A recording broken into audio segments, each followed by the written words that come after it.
Assalamu alaikum. Welcome to the Forum for Practice of English, Arabic and ICT. أهلا بكم في ندوة ممارسة اللغة الإنجليزية والعربية وتكنولوجيا المعلومات والاتصالات.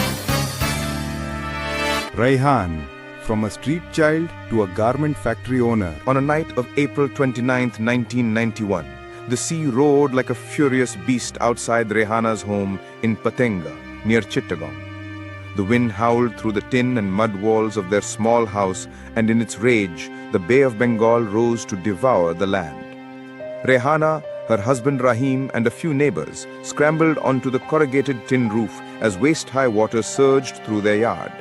Their 8-year-old son, Raihan, had been sent to their ancestral village in Kumilla days earlier to stay with his ailing grandmother, an absence that would later prove to be a mercy. The storm did not rage, it attacked. Gorky was no ordinary cyclone. It was one of the deadliest storms ever recorded, claiming the lives of more than 138,000 people, displacing over 10 million individuals and causing immense economic damage. Wind speeds exceeded 240 kilometers per hour. A towering surge of seawater swept inland, swallowing homes, trees, people. In the darkness, with the walls of their home dissolving into the flood, the tin roof that had offered them refuge tore away and crashed against a nearby building. Rehana, by some divine chance, made it across, but Rahim, in the chaos, lost his grip. She saw him disappear into the churning black water. By dawn, the sea had receded, leaving behind a new geography of ruin. There were no roads, no homes, no neighbors. The world was flattened into a haunting silence, broken only by the cries of the bereaved. Bodies floated face down in the brackish water. Rehana moved among them, searching with eyes too swollen to cry. Her heart already knew the answer. Rahim was gone. She returned to Kumilla carrying only grief and the thin hope of survival. There, in a village where nothing ever changed, Rehana found herself a widow, with a child, a sick mother, and no means of support. Her education, cut short after intermediate level due to poverty, was now a faint memory. She took work as a maid servant in the home of a wealthy family nearby, scrubbing floors and cooking meals while silently nursing the pain of a life broken too early. Raihan, her son, shared her burden far too young. Though he dreamt of sending him to school, reality denied them such luxuries. At the age when most children carried school bags, Raihan carried trays of tea in a computer shop, learning to navigate the clatter of keyboards and the murmur of customers. But fate is a strange and stubborn thing. Under the concrete skeleton of a flyover in Kumilla, a young man named Irfan ran an informal school for street children. He taught them English, not just the grammar of sentences, but the language of hope. Raihan became one of his students, absorbing each lesson with a hunger that Irfan quickly recognized. In the mornings, Raihan worked at Arif's shop. Arif, the owner, noticed the boy's curiosity. He taught him how to use the machines, how to turn on the UPS, operate printers, open Word and Excel.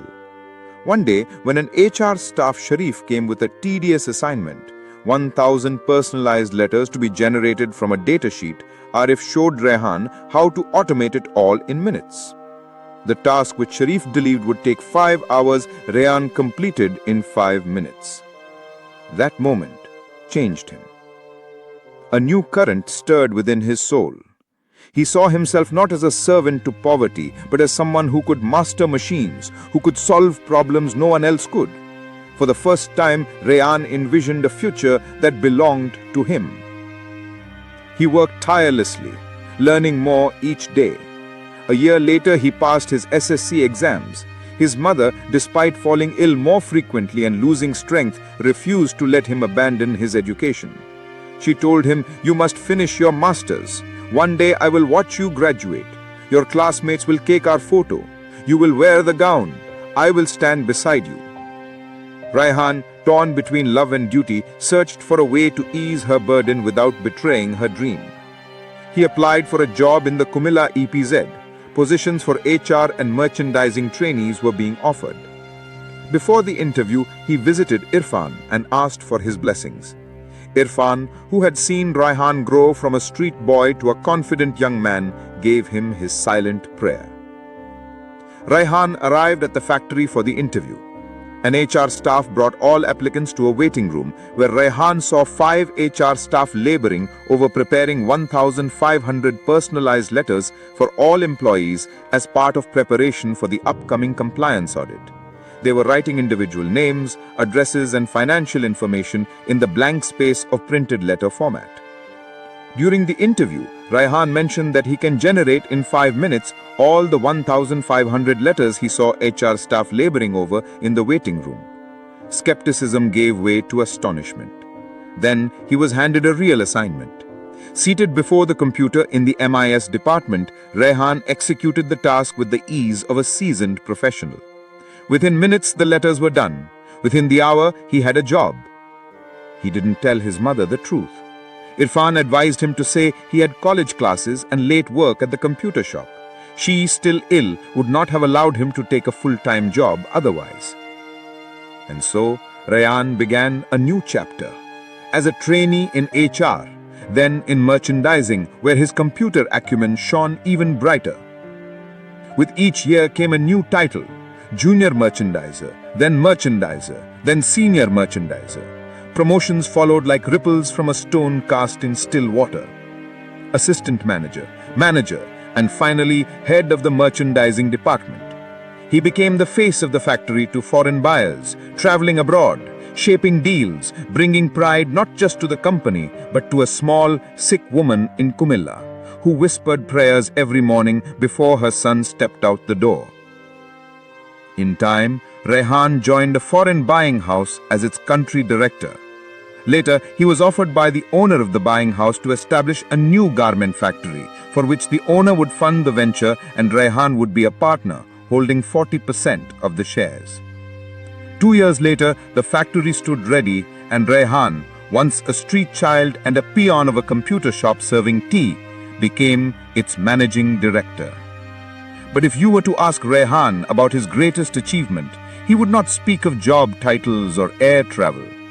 He would tell you about a storm that stole his father, a mother who never stopped believing, and a moment under a flyover where a teacher lit the first spark of ambition.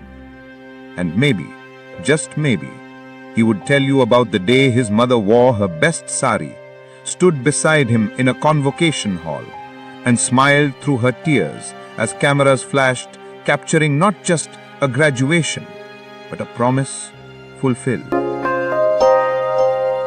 To get your free copy of the book, click the first link in the description below or send an email. Thanks for watching.